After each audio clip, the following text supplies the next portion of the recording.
Voters said no to billions in road funding, leaving Silvethorne's busiest exit in limbo.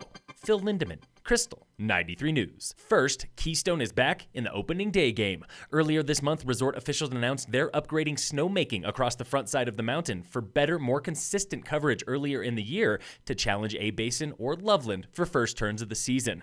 COO Jeff Buckheister. We're at the right altitude. We have similar temperatures to A-Basin and Loveland, and with the right upgrades to the system, we could really effectively change the game for us. Keystone has opened before A-Basin in the past, but not recently. Keystone's snowmaking network is the largest in Summit County at 662 acres. Plans call for new hydrants and piping and no new water rights. Construction should be finished by next season for terrain on all three peaks by Thanksgiving. There's a lot of demand early season. People have the desire to get out, be up in the high country. It seems like the right thing to do to kind of go back to our roots. At Vail Mountain, officials last week got Forest Service approval for more than 250 acres of new snowmaking coverage, including 34 miles of piping on more than 20 trails across Vail's front side. Work should begin this summer for snow at Mid-Vail and down to Vail Village by Thanksgiving every season.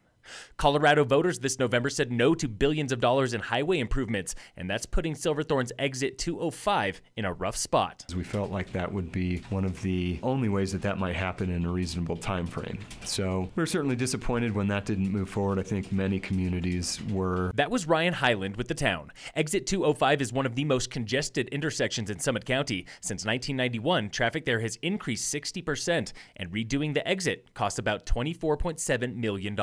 We really don't have the horsepower with our revenues and budget to tackle really any portion of $24.7 million. The state and federal highway administration will fund most of the project, which includes a diverging diamond intersection found in Centennial and across the Front Range. No timeline yet for construction. Speaking of I-70, CDOT officials expect near-record traffic in the Eisenhower tunnels this holiday week. Last year, 281,000 vehicles passed through the tunnels at Christmas time. If you want to avoid traffic, avoid I-70 westbound from 8 to 10 a.m. and eastbound from 3 to 6 p.m.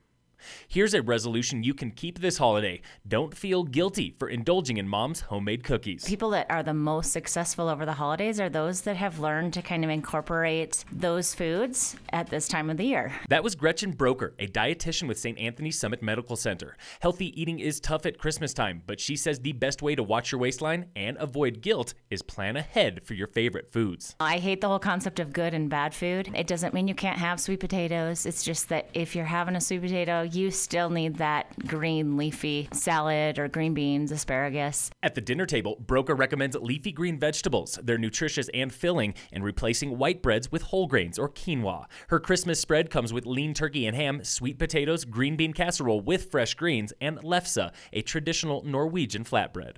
In sports, tonight on Christmas Eve, the Broncos play the Raiders. Game time is 6:15 on ESPN. The Nuggets and Avalanche are off until after Christmas. And in local sports, brought to you by Deepwater Mountain Inc., all Summit High teams are off until January. The Frisco Nordic Center Town Series and A-Basin Rise and Shine Rando Series begin again after Christmas.